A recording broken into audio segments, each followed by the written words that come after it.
Namaskar, myself Dr. Kamla R. Nagar, Professor and Head, Department of Agattantra एवं व्यवहार Ayurveda, Faculty of Ayurvedic Science, Jyoti Vidyapeeth, Women's University, Jaipur. Today, I am going to share my lecture for BAMS third year अगतंत्र। अगतंत्र Ayurvedic toxicology को कहा जाता है। इसमें हम विष के संदर्भ में विभिन्न पहलुओं पर विचार करते हैं।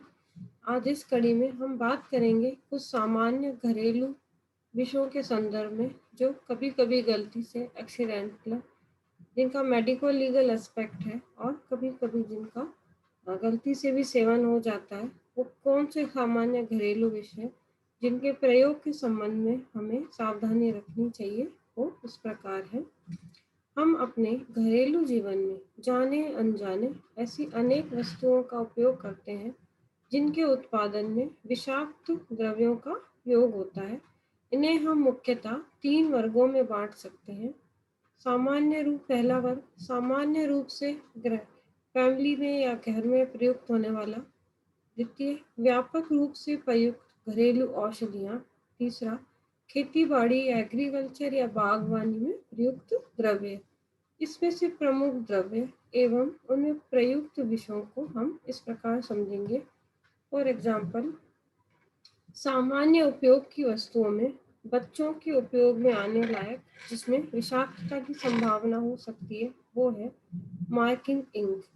जो मार्किंग इंक है उसमें एनिलीन नामक केमिकल होता है जो बहुत ही खतरनाक होता है। दूसरा है इंसेक्टिसाइड स्प्रे या कीटनाशक छिड़काव, इसमें डीडीटी नाम का द्रव्य पाया जाता है।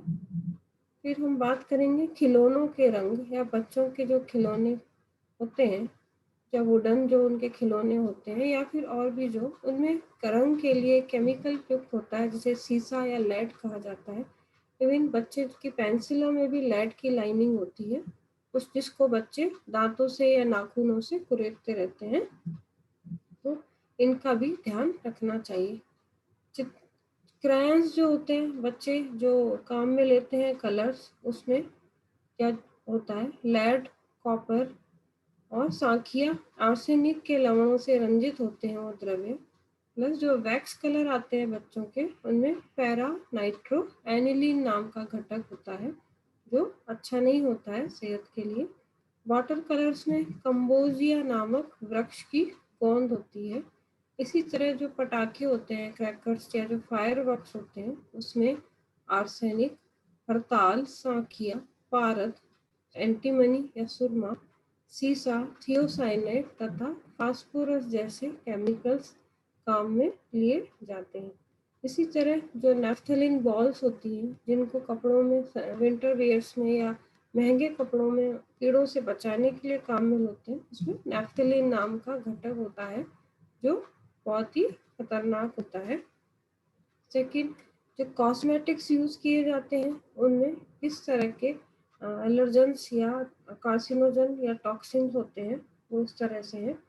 क्यूटिकल रिमूवर में पोटेशियम हाइड्रोक्साइड तथा ट्राइसोडियम फॉस्फेट होता है।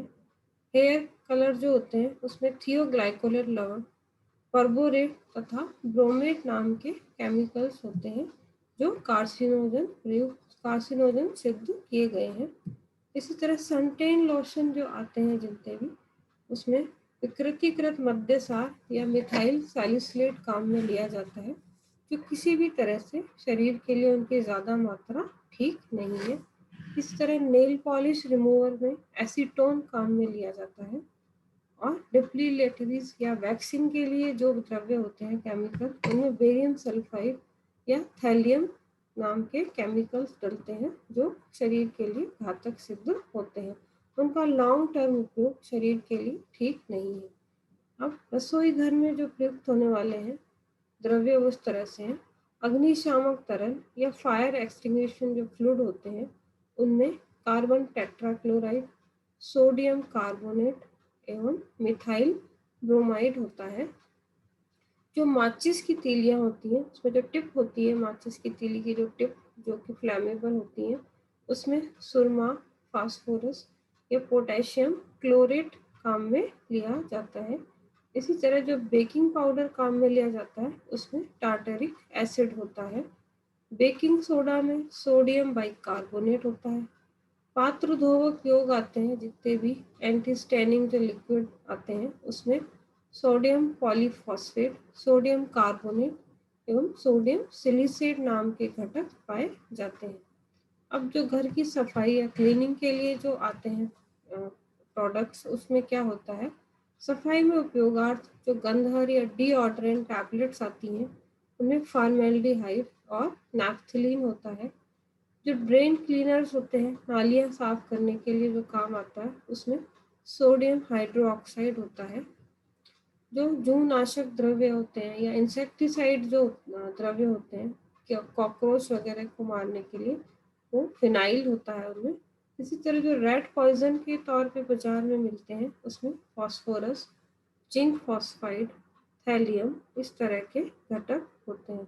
इसके अतिरिक्त कुछ अन्य प्रकार के द्रव्य हैं, उपयोग प्रोडक्ट हैं जो विशेष तौर पे घरेलू उपयोग में आते हैं, जैसे जंग रोधी उत्पाद, एंटी रस्ट प्रोडक्ट्स, उसमें होता है अमोनियम सल्फाइड, हाइड्रोक्लोरिक एसिड और ऑक्सैलिक एसिड। इसी तरह जो शू पॉलिश होती है, जूते पॉलिश के लिए जो डब्बियाँ आती हैं उनमें एनिलीन या नाइट्रोबेंजीन नाम के घटक होते हैं। जो पेंट होते हैं, पेंट निवारक, उसमें सोडियम हाइड्रोक्सी ऑक्साइड और लेड एसीटेट होता है। इसी तरह फर्नीचर की पॉलिश के लिए जो केमिकल बाजार में मिलते हैं उसमें तारपीन और पेट्रोलियम हाइड्रोकार्बन होते हैं। इंक रिमूवर के लिए जो आते हैं उसमें सोडियम हाइड्रोक्लोराइड होता है। इस प्रकार ये जो बहुत ही सामान्य उपयोग की वस्तुएं हैं उनके बारे में हमने बात की है। उनमें निम्नांकित घटक होते हैं, केमिकल घटक होते हैं जिनका लंबे मात्रा तक उपयोग या शरीर से उनका स्पर्श इंटरनल या एक्सटर्नल दोनों ही परिस्थितियों में ठीक नहीं है। अब जो गृह परिवार में व्यापक रूप से जो मेडिसिन, जो औषधियाँ प्रयुक्त की जाती हैं उनकी भी विषाक्तता होती है। सीमित मात्रा होती है उनका प्रयोग में लेने की, आवश्यकता से अधिक मात्रा में लेने पर वो निसंदेह आपके शरीर के लिए घातक है या विषाक्तता का कारण बनती है। वो इस प्रकार है। एंटी डिप्रेसेंट जो ड्रग होती हैं उनमें इमिमेप्रिन या एमिट्रिप्टिलिन नाम के घटक होते हैं। कफ रेमेडीज जो मिलती हैं उनमें कोडीन नाम का घटक होता है जो ड्राउजीनेस उपयोग करता है। टॉनिक्स में जो टिक्कियाँ होती हैं, टॉनिक्स की जो टैबलेट्स होती हैं उनमें आयरन होता है। टॉनिक जो पेय होते हैं उसमें किसी किसी में नक्स भूमिका भी मिल सकती है। इसी तरह जो निद्राकर औषधियाँ होती हैं उनमें बार्बिटूरेट होता है। ट्रैंकुलाइजर जो होते हैं उनमें क्लोरोप्रोमेजिन, मैप्रोबोमेट, रिजरप्रिन, एस्पिरिन, इस तरह के द्रव्य होते हैं। इनका एक सीमित मात्रा में और कुछ निश्चित अवधि के लिए इनको प्रयोग किया जाता है। अगर आप लंबे समय तक उनको काम में लेते हैं और मात्रा से अधिक काम में लेते हैं तो निसंदेह वो आपके सेंट्रल नर्वस सिस्टम को सप्रेस करते हैं, आपको विषाक्तता हो जाती है और विभिन्न प्रकार की आपको मेडिकल प्रॉब्लम्स इससे हो सकती हैं। खेती-बाड़ी तथा बागवानी में जो योग प्रयोग में काम में लाते हैं वो उनमें किस तरह के केमिकल्स होते हैं, वो है जैसे फंजीसाइड्स जितने भी होते हैं, फफूंदनाशक जो पेड़ पौधों के लिए जो स्प्रे या जेल मिलते हैं उसमें लेड आर्सेनिक, ताम्र के यौगिक, कार्बनिक पारद और चूना या गंधक होता है जो इंटरनली और एक्सटर्नली शरीर के लिए ठीक नहीं है। इसी तरह जो कीट पतंग नाशक स्प्रे होते हैं, इंसेक्टिसाइड्स, पेस्टिसाइड्स, उसे उसमें निकोटीन, क्लोरीनेटेड हाइड्रोकार्बन, कार्बनिक फास्फोरस के यौगिक, साइनाइड आदि तरह के केमिकल डलते हैं। वीड किलर्स जो आते हैं या अपतरणनाशी या शाकनाशी, उनमें sodium chlorate, arsenic dioxide, arsenide, डिनाइट डिनाइट्रोग्लिसरॉल, इस तरह के घटक होते हैं। इस तरह से इस सेशन में हमने कुछ सामान्य घरेलू विषाक्त पदार्थों के बारे में बात की जो वैसे तो सीमित मात्रा में उपयोग करने पर वो घातक नहीं है, लेकिन कभी कभी एक्सीडेंटली ये आपके शरीर में घातक हो सकते हैं, विशेष तौर पे जो बच्चों के काम में आते हैं उपयोग। इसी तरह और भी अदर जो है प्रोडक्ट हमने उनके बारे में बात की है, वो एक निश्चित प्रयोग के लिए ही होते हैं। आवश्यकता से या असावधानी पूर्वक अगर उनका प्रयोग किया जाए तो वो निसंदेह हमारे लिए घातक साबित होता है। आशा है ये सेशन आपके लिए लाभकारी रहा होगा। धन्यवाद।